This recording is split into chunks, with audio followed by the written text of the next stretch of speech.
This is the Joe Gaither Show on BamaCentral.com.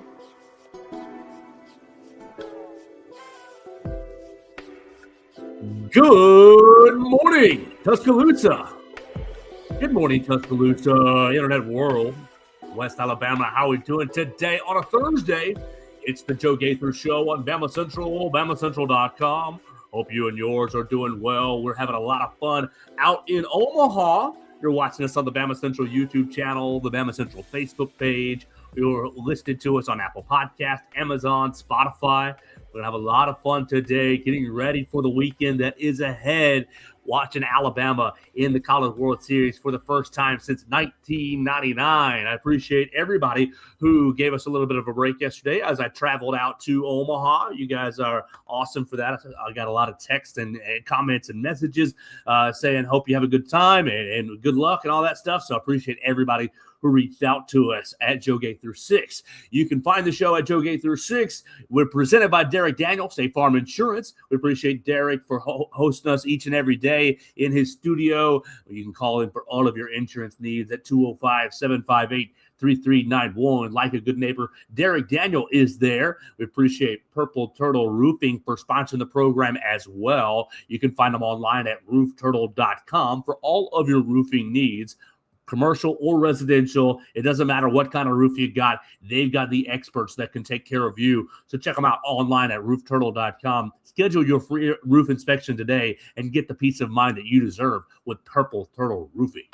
We're hanging out with my friend Theo Fernandez, and goodness gracious, Theo is up to his eyeballs in sports with Fox Sports. He's out there in California this summer, as today is the opening day of the World Cup.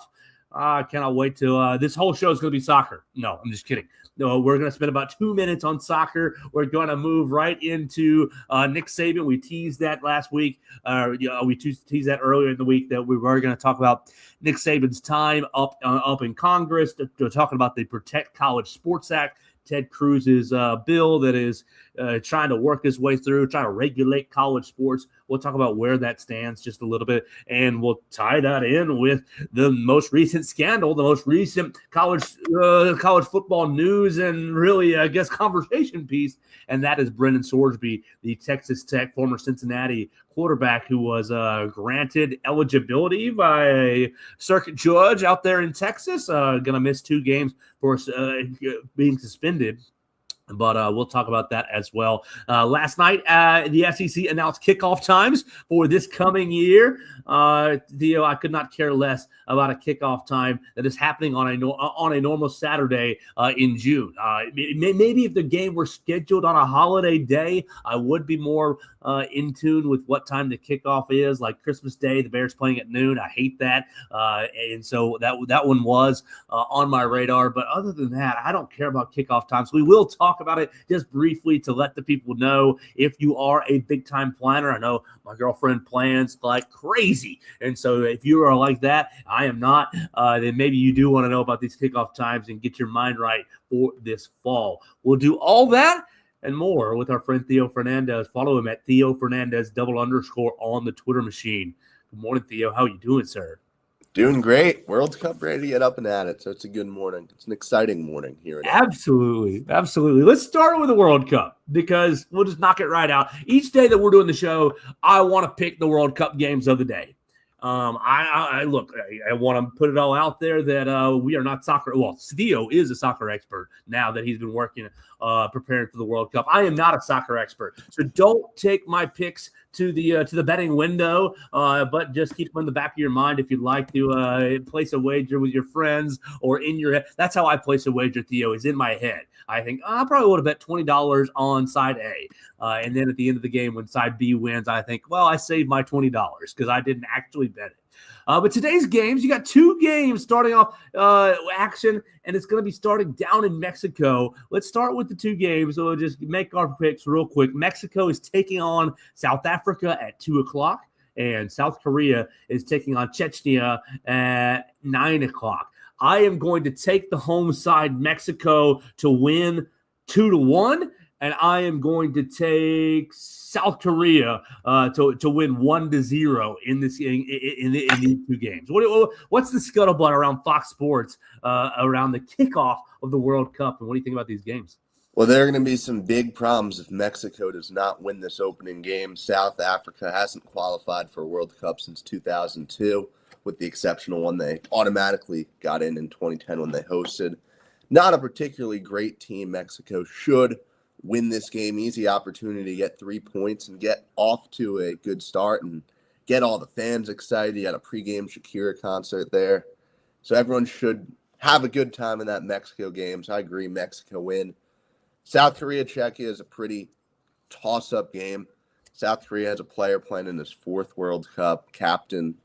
They've had a good run lately, and they're both pretty even odds to advance to the knockout round. So I'm going to go 1-1 draw on that one, and they both probably pick up enough points to move on. I like it. So be watching that on Fox today, 2:00 and 9:00 if you are interested in some soccer. I know Team USA gets going tomorrow night, so we'll talk about that tomorrow.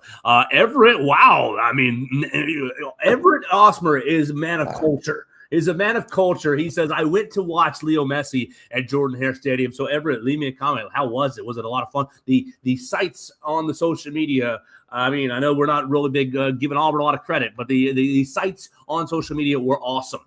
They looked cool. They looked like a lot of fun. He said Everett says he was with some friends. It did look like a very cool atmosphere over at Jordan-Hare Stadium. So give Auburn, the Auburn faithful and the Auburn people a lot of credit for that. And Messi scoring that penalty was a very nice moment. I guess Argentina scored as many points as Hugh Freeze in his last game. Right there as Auburn's head coach. So they were honoring Hugh Freeze with that 3-0 victory. He said best crowd ever. So there we go. Not better than any Iron Bowl for Everett Osmer over at Jordan-Hare Stadium. So yeah, we're both taking Mexico. Theo's taking a draw in the second game. I'm just going to take South Korea for the fun of it. But look, don't gamble on our picks, or maybe gamble on Theo's picks because he's been paying more attention than that. Gamble at your own risk. We'll just say that. And that should be the message to Brennan Sorsby. Gamble at your own risk because you should. Well. You gamble at your own risk. It doesn't matter. You'll still be eligible. What is this? And now you've got the offshoots, Theo, of, Georgia, these Big Ten schools. We're not going to schedule Texas Tech out of conference. We're going to ice them out. Everybody's mad at Texas Tech because they're just throwing around all this money and they're defying all the rules, going to court, getting Brennan Sorsby eligible after he, what was it, 9,000 wagers, 9,000 bets over the course of a couple of seasons for his team at Cincinnati, maybe, and against other teams. Theo, what in the world is going on with the NCAA, and what in the world is going on with college sports? If you can make 9,000 wagers and some of them be on your team and still you get a 2-game suspension and you can just keep playing your next season's eligibility. What in the world? It is absurd. I mean, it's ridiculous. The more you hear about the situation, the worse it gets, right? You first hear, okay, a guy was placing a bunch of bets. Other college athletes have placed bets before. We know athletes are gambling. And then you hear just the scale of what Sorsby was doing, including, like you said, those 40 bets pertaining to his own team. And it's just like, how in the world is this guy possibly playing? I grew up reading about Pete Rose and the Black Sox and City College in New York winning a championship and then having to drop out of D1 because their players were point shaving. And my entire life, even up till recent years, it's Calvin Ridley. You are suspended a whole season. The one consistent thing seemingly in enforcement of rules in sports is that if you gamble, you are punished very, very severely. How does this possibly happen? How is a 2-game suspension a real thing that this man is going to face? I'm baffled by it in every way, shape, and form, Joe. What did the judge say? They said, it'd be too harsh to punish him. It'd be too the judge basically was talking about he's got a gambling addiction that you can't punish because the mental health aspects of look.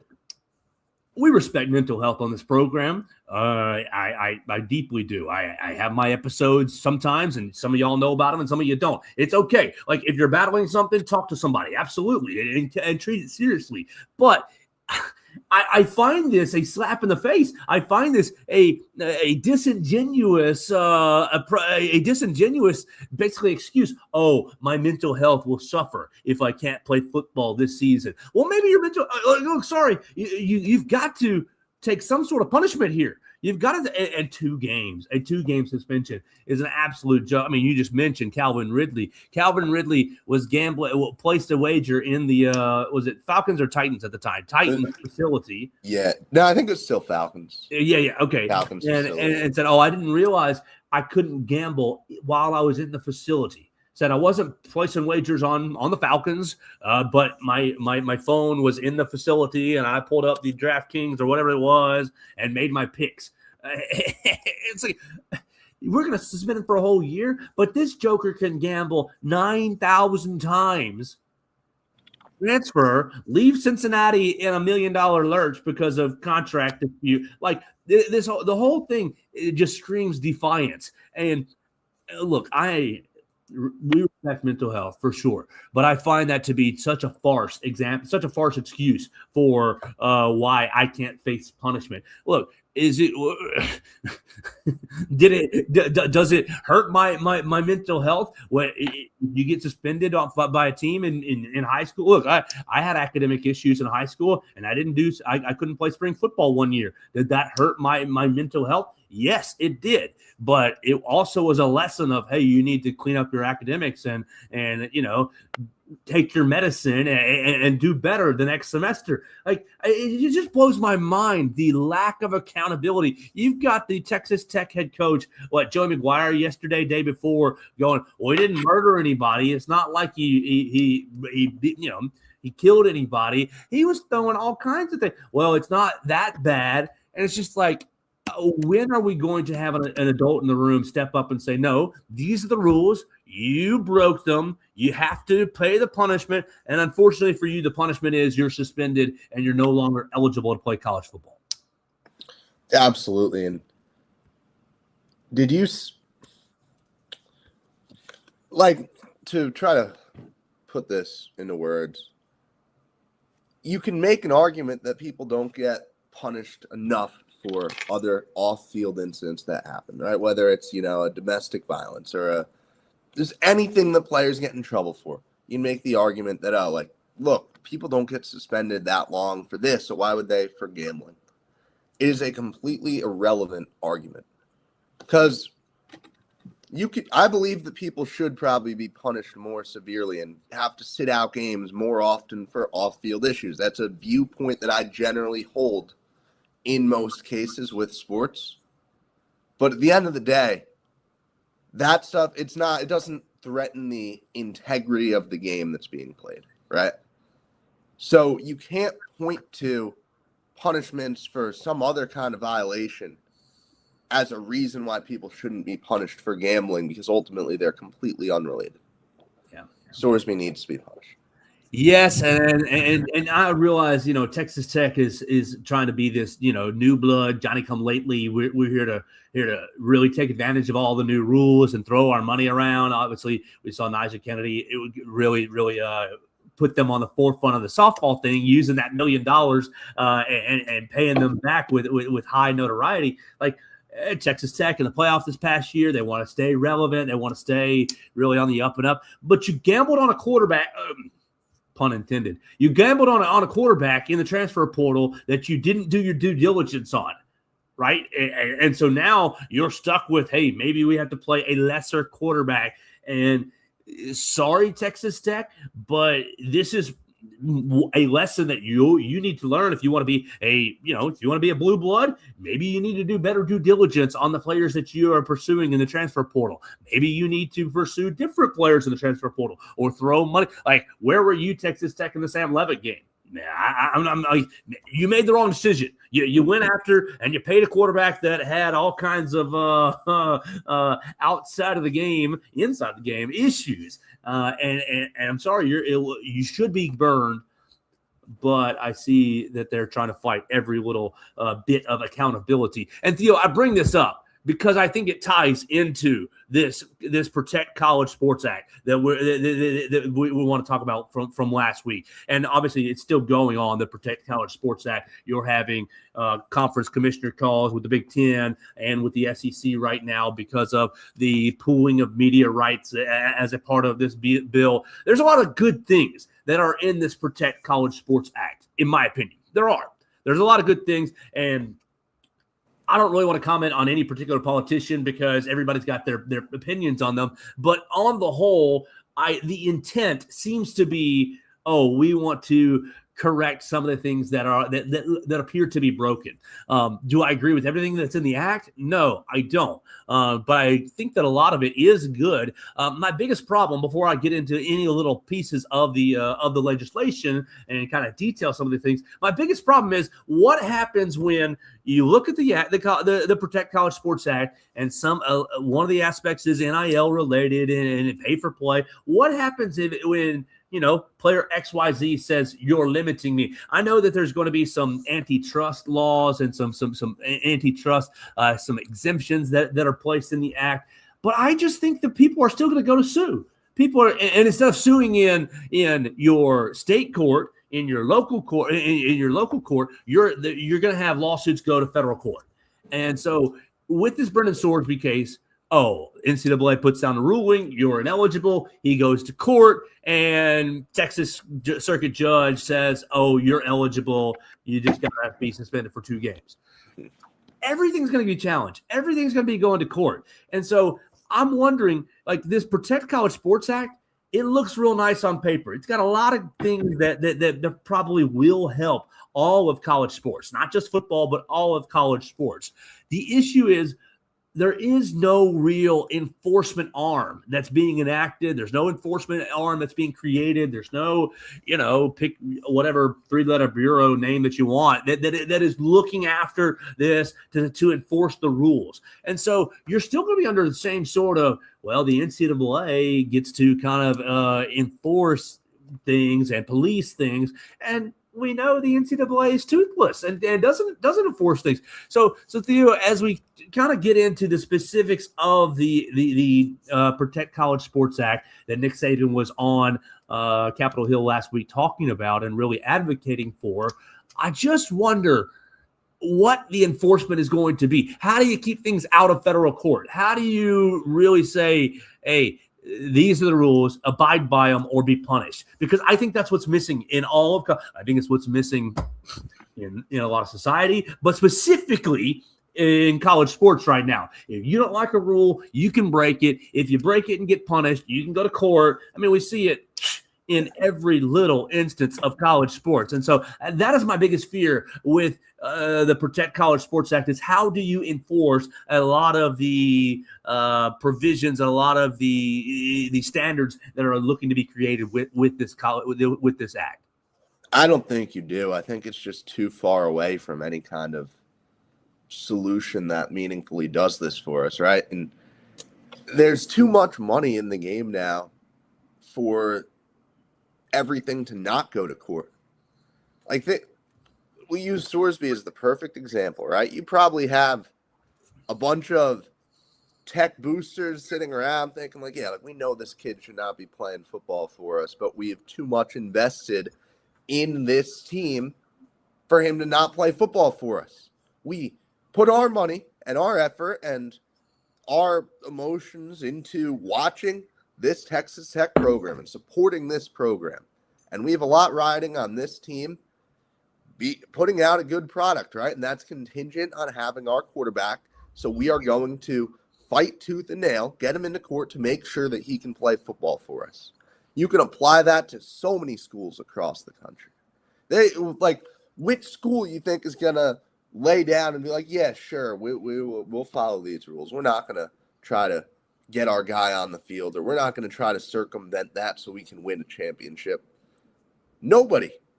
We know that. I mean, come on. You honestly are kind of right, I would say, you need a 3-letter organization. You need somebody who's not the NCAA, who has some real power, who has the ability to not just enforce the rule, but enforce it quickly, enforce it, so that you can make a ruling and that will apply for the duration of a season. And that, we shouldn't. I've heard the words preliminary injunction way too many times over the last 6 months. And frankly, it shouldn't have to. And we shouldn't have to worry about, guy having to get into court before a game so we can get out. I'm tired of all of it. I think we all are sick and tired of all of it. I mean, I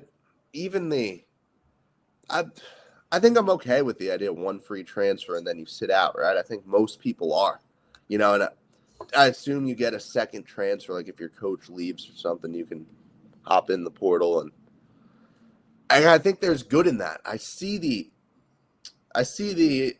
very thin foundation of what could be something, but it is not a very strong foundation here. That aspect of the bill is really what I think is the strongest. There's a couple of aspects of the bill that I think are really strong, and that is one of them is the transfer rules. You get one free transfer. If you want to transfer again, you have to sit out. Now, if you want to avoid the sit out, then you have to have discontinuation of your sport. You have to have allegations of abuse, or there's got to be extenuating circumstances to get a second free transfer. Now, as I say that, my brain goes, extenuating circumstances, gray area for the NCAA to arbitrarily give a second free transfer year to, and so that's going to have to be really well defined. What is the extenuating circumstance that gives you the second free transfer? Other than that, I think that's a strong play. You get your one. Hey, I went to school. It's not the right fit. I don't fit in with the people. Me and the coach aren't jiving, or my position coach leaves, or Billy, who's in my same recruiting class, is a whole lot better than me, and I want to go get more playing time. Someone like that. It happens. You make a bad decision. You pick the wrong school. It happens, and so you get your free transfer. And then after that, you have to basically go back to the old rules of sitting out. If I transferred to school, North State, and I'm still on the fourth string, and I want to go look for another school where I'm on the first string, you get to sit out at that point. So I think that part of the rule is really that part of the act and the bill is really, really good. The other real quality part of the act that I think needs to be implemented ASAP is regulation of these agents. There's going to be a national registry. They want to register the agents, and they want to cap their earning percentage. And you hear that and you think, cap their percent. Well, they're trying to cap it like 5%, like a normal agent's fee for the NFL. Not we're taking 10%, we're taking 20%, we're taking whatever the percentages are that some of these rogue agents are taking. They're taking some of these kids for a ride. And when you can get them into some sort of national registry, you can say, hey, Billy 5-star, these are the agents that we like to deal with. These are the agents that are certified. These are the agents that can negotiate in good faith. And these are the agents that know what they're talking about because they've been there, done that. I think you will cut down a bit on predatory agents, on the kids and on families who, look, quite frankly, if you've never had a kid in high-level college athletics, it can be a whirlwind to catch up to speed. Oh, this is how the game is played here at a high-level institution. This is how life really works. So that can be a whirlwind. And I think that what you also will cut down on with regulating agents is you won't have Billy agent saying, hey, Theo, you need to jump in the transfer portal. I can get you $5 million. You need to jump in the transfer portal. You need to jump in the transfer portal. You need to jump over and up. I can get you more money. I can get you more money up. You're in the transfer portal. School A says $7 million. I got school B that says $8 million. Hold on a little bit longer. We're going to get school C to say $9 million. You're going to take away some of the hey, jump in the transfer portal so I can see what your market value is and then make a percentage off that market value. I think that those two aspects, the transfer regulation and the regulation of agents, I think if you just stuck to those two things, you would see the sport, you would see college athletics take a huge step into normalcy. I mean, predatory agents taking advantage of young athletes is a tale as old as time at this point, right? It's happened for decades. And if any solution to that would certainly be very, very enriching for the sport. Well, one quick note or question. If I am committed and I want to use my second transfer and I sit out a year, is there a 5-5 rule that affects my ability to play after I sit out? That's part of one of Coach Saban's, one of the things that he was advocating for was the 5-5 rule. And I think that is another good quality thing in this act. Like, there's a lot of things that I do think that this bill is positive. He was talking about 25-year-old players. He was like, oh, look how many players were 24 and 25 and 26 years old getting drafted this season, competing against 17, 18, 19-year-olds. And I think you're dead on with that, Coach. Like, I understand sometimes there's extenuating circumstances, medical red shirt, okay, you get that. But just to, I'm transferring again. I mean, who was that? TJ Finley? TJ Finley was at like seven or eight schools. And so when you cut down on the transfer portal, then you can, like, because part of what TJ Finley's deal was, I transferred down 1 year, so I stayed eligible, and then I had a medical red shirt, and I stayed eligible. And he had a reason for almost every year for getting his 7 years. I had my COVID year, and so I stayed eligible. I mean, there were definite reasons for that, but the transfer portal rules will limit your ability to transfer and thus keep you in a place for, I'm here for 5 years, unless I transferred out. And then I really have to consider, do I want to burn a year of eligibility to transfer again? I think that's another strong part of this bill. Yeah. I just think that the system you'd have to give something to the athletes in order to make this work. Because right now, like, this really just at face value feels like it screws over these athletes who right now obviously have a very favorable situation, but also one with some dangers, right? Some examples of, if I'm a lower level athlete and I enter the portal and all of a sudden my career is over because I have nowhere to go play, right? So there are certainly athletes who are screwed over a little bit by the system and by trying to take advantage of a system that they think they understand, or that their agent tells them they understand, or their family saying, oh, look how much money everyone's getting, go enter this portal. And so there's certainly, this works from the perspective of, one, actually protecting athletes. You have a chance to actually protect athletes here, and two, actually regulating the sport. You have things that you want to do, and this bill is an introduction to trying to accomplish them. But I don't see how you get people on board with it. I really don't. I don't see how you get the universities on board with, or the big money boosters on board with this idea of, we're going to regulate, we're going to do things that are ultimately going to make it harder for you to build teams year in and year out. I think it's going to be a not super easy sell. And I think for the athletes too, saying you can go out and have the best year of your life with a year of eligibility left, right, with some smaller school, and we are going to prevent you from entering the portal and making life-changing money the next year. Like, that inherently is going to be a very difficult thing to get anybody on board with. Well, you're getting right into the part that I don't really agree with, and I think it's problematic. And I think you're exactly right. Look at who's drawing up these bills.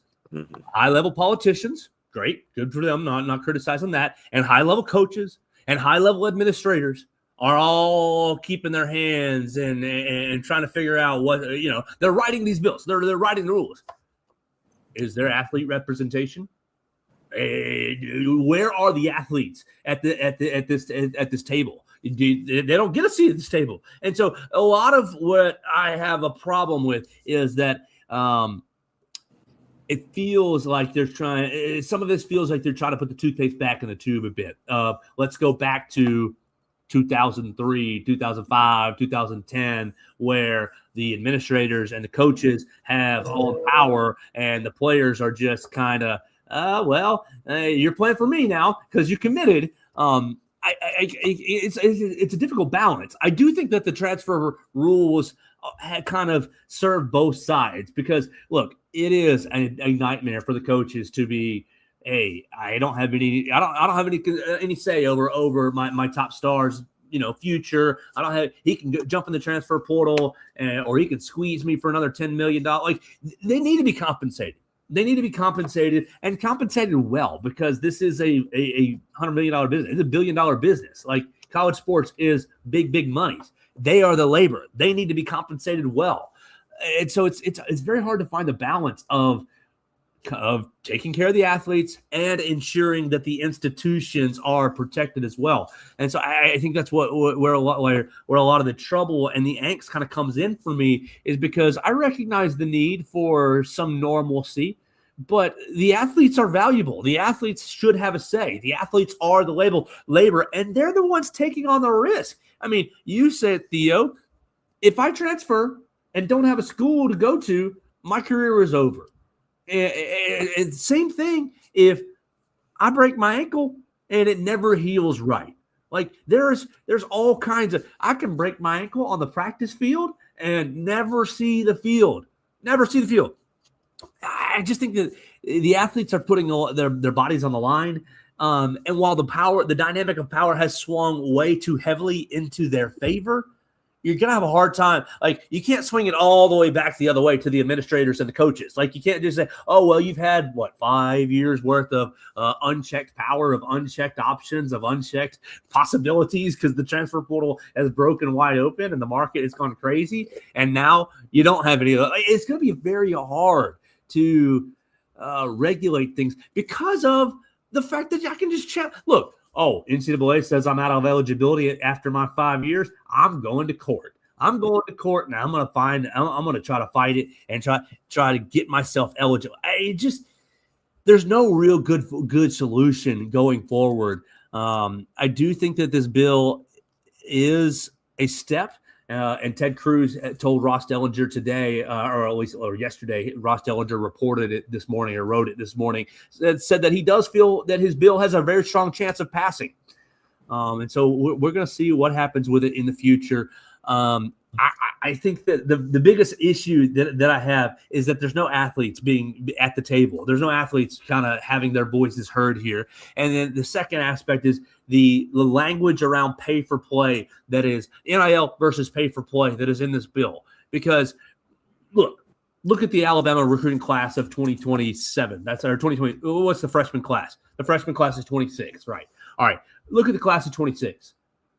What do you think that Alabama paid E.J. Crowell, paid Xavier Griffin, paid Cedarian Morgan? Like, pick your favorite player in the upcoming class. Paid Jaira Edwards, paid Jamarian Matthews. What do you think they paid those guys? Whatever number you have in your head is fine. I'm not arguing with it. Whatever number you have is correct. But they're worth that. They're worth that number. They're worth that because you're a five-star player. You're being recruited by Alabama. You're being recruited by Texas, by Southern Cal, by Ohio State, by Clemson, by Georgia. Like, pick your favorite big bad brand. They're recruiting these five-star athletes. And why? Why would they be recruiting Xavier Griffin? Because he is valuable right now, today. Look at Alabama's inside linebacker room. Xavier Griffin probably won't be a full-fledged starter. He's probably going to get some playing time this year. Going to be a special teamer. He's going to get out there and get his feet wet, right? But he's not going to beat Caleb Woodson, and he's going to have a hard time getting over Caden Jones, Luke Metz, QB Reese. So, look, he's essentially a bench player unless something happens. And he's essentially you're paying a bench player. And you can think, well, you should just be happy to put on the uniform. And it's like, that's not the way it works. Xavier Griffin is valuable because everybody wants him. He's valuable just by once he steps on campus, he is valuable. And so you talk about, pay for play versus NIL. How many NIL, what commercials are Xavier Griffin going to do this year? Is he going to be signed? Is he going to be doing commercials for Dreamland Barbecue? He might, but more than likely he won't. And so, what NIL is he? What is his name, image, and likeness? His name, image, and likeness is valuable because of what he did as a high schooler, because of what the recruiting ranking that he earned. It automatically makes him valuable, and so. You're paying him whatever number that you have in your brain. You're right. You're paying him that, but he's worth that because you're paying for the future investment and you're paying for the opportunity to develop him and to create loyalty. And in a couple of seasons, maybe even next season, he's a big time player on your defense. I think that gets lost on a lot of people is why are we paying these recruits? Why are we paying these high schoolers when they haven't done anything? They're not Ryan Williams signing autographs. They're not Ryan Williams doing on the cover of the game. Like I think it gets the distinction between pay for play and NIL is hard to delineate because people have varying perspectives on it. And for me, my perspective is if you're being recruited, then doggone it, you're valuable and you should be garnering some money from said institution, not just Alabama, but whatever institution is recruiting you should be, hey, well, our NIL package is this for you because we want you. If they didn't want them, then you wouldn't go back pre-NIL. Go back pre-NIL. If they didn't want them, then you wouldn't be rolling the dadgum red carpet out for them every recruiting weekend saying, eat the best food in Tuscaloosa. Go see the best sights in Tuscaloosa. We're going to take you to Lake Tuscaloosa and show you the lake. We're going to, look at our nice locker room. It's just, those are the pre-forms of NIL. And now it's, well, we don't really need to go to Lake Tuscaloosa. We just want to talk money. What's it really going to be? It's the same thing. You're recruiting these players because they're valuable. Yeah, I completely agree with really every statement you said there. And I think it does, there are just so many problems with this bill where I struggle to see it being passed, honestly. And I also, looking at it, I think it's exposed a 7-time national champion elephant in the room because we saw the reactions to Nick Saban being the spokesperson for this bill. And I think Nick Saban is somebody who obviously we know how much he cares about the product, right? And about protecting college sports and is genuine. And I think does so many good things for the sport of college football. But I also think that there's going to have an incredibly hard time getting people on board with him as somebody who's trying to bring positive changes because every time he does, you know exactly what the reaction is. It's, Nick Saban was the only guy paying players for 15 years, and then he had to leave the game because everyone else could do it too, and now he wants to police how other people do it. You know that same argument is thrown at you in every direction for everything that he does. And it's not the correct argument, but that is the reality of what we're going to face by that is what that's the way that we can diminish Saban's legacy. That's what people have to hold on to now. So that argument, that discourse that you saw throughout the last week, that's not going anywhere. Yeah, I totally agree with you.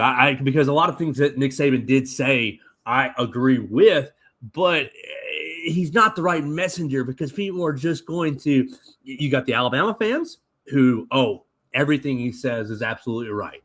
And you have everyone else that he tormented for the last 15 years being like, man, look, old man yells at cloud. Well, maybe it is a little old man yells at cloud, but the old man has a little bit, he's got some good points here. So maybe we ought to look at the area that I disagree with Coach Saban, the biggest specifically. I don't buy that he was paying players for 15 years, yada yada. That's silly. Where I am is Well, Alabama revamped their locker room 3 different times. And what did they spend on the recruiting budget during his tenure? And so like the imbalance has always been there. It's always been there in college sports. Like Delaware, what's Delaware's locker room look like compared to Alabama's? The imbalance is there, and it's been there not just from the NIL era. It's been there my entire lifetime. And so you want to talk about competitive balance? Well, we haven't had competitive balance for 36 years at least. And folks that are older than me can speak on before that. But like you haven't had competitive balance for a long, long time. And so I don't really think that you're going to find competitive balance again in college sport. When have you ever had that? And so this whole we need to change some things to have competitive balance again is a total farce argument to me. Yes. Go ahead. Finish up. I know you're about out of time, so whatever you got.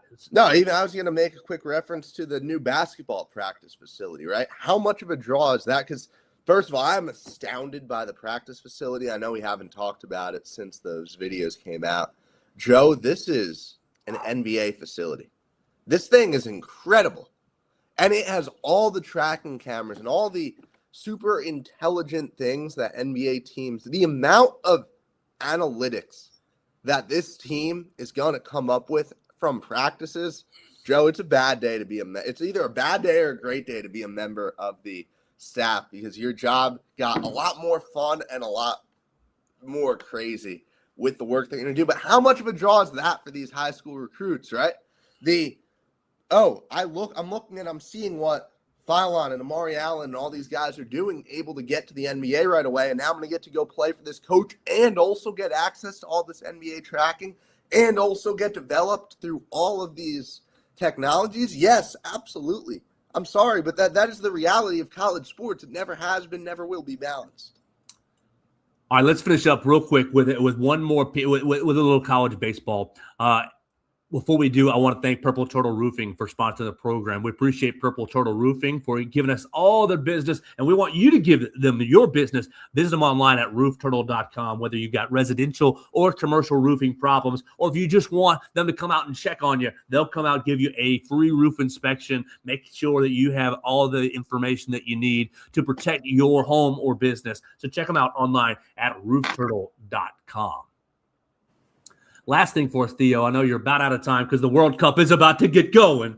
I want to know your perspective on the Rocco's Jello Shot Challenge. They put out odds, which was shocking to me. I mean, you can bet on anything now. That's why Brendan Sorsby's in so much trouble. But you can bet on anything. Alabama has the 6th best odds to win the Rocco's Jello Shot Challenge. Real quick, from top to bottom, Texas won, Texas, Georgia, Ole Miss, West Virginia, North Carolina, then Alabama, Oklahoma, and nobody at the Rocco's Jello Shot Challenge believes in the Troy Trojans. Will Alabama finish higher than 6th? The Alabama fans, will they pony up and finish higher than 6th in the Rocco's Jello Shot Challenge? I like Alabama at 6. I think it's a good number. I struggled. Like, West Virginia is good value there, Joe. West Virginia? You're telling me those fans, they were in what, 5th? Yeah. Get out of here. Top 3. Fourth. Top 3 lock for West Virginia. You can get West Virginia at plus 500 if you like the Mountaineers. The problem with West Virginia is they've got to last longer in the tournament. Like, they're good. If you're here at this point, you're good. But like, it's a combination of who is the most debaucherous fan base and which teams will last the longest. Yeah, but West Virginia is in the easier pod. Yeah. They open against Troy. West Virginia, I think they'll have some fun there. There we go. So we'll watch what the chalkboard says this week. I think I'll have a couple. I'll find my way to Rocco's at some point and get a Jello shot for Theo for all the work that he has done for covering this baseball team. We have media day over at the stadium at 1:00. So you'll be able to see some Alabama press conferences. You'll be able to see some practice footage. I'll be able to see some practice, and you'll be able to see all of that on the BamaCentral YouTube channel. Tomorrow, we'll probably pick up some of this conversation with Theo, and I guess it's probably about time to catch up and talk about the basketball facility. We're almost caught up from last week's just conversation dump, content dump while we were off. So we're still catching up. We'll talk about the basketball. We'll preview all of the baseball. I want Theo to take us back to the April game against Oklahoma, where Alabama put up 10 runs in the first 2 innings and knocked out the Oklahoma starter. So we'll talk about that with Theo tomorrow. Theo, man, I hope you have so much fun today. It's going to be a whirlwind over at the studio. A lot of soccer. I hope for your sake there's a lot of highlights, a lot of goals, or a lot of fights, or a lot of red cards for you to cut up and make good video edits of. I hope you have such a great day, man. Thanks, you as well. Absolutely. That's Theo Fernandez, and that's going to be our program today. You can find us at BamaCentral. You can find us at Joe Gaither 6, at Theo Fernandez _. We appreciate everybody who watches us on the BamaCentral YouTube channel, listens to us on Apple Podcast, Amazon, Spotify. Look, I know today was not as Alabama specific as it usually is. It's the summertime, and we're just trying to catch up from last week, get you set up for this week. Everything going on. It's just a busy and fun time on the Joe Gaither Show, and we appreciate everybody who joins us each and every day. I had a lot of commenters today. Jeremy Scott, we had Everett Osmer, we had all kinds of people in our comments. I appreciate everybody who checks out the show on their favorite platform. So we'll talk to you tomorrow right here from Omaha on the Joe Gaither Show on BamaCentral, BamaCentral.com.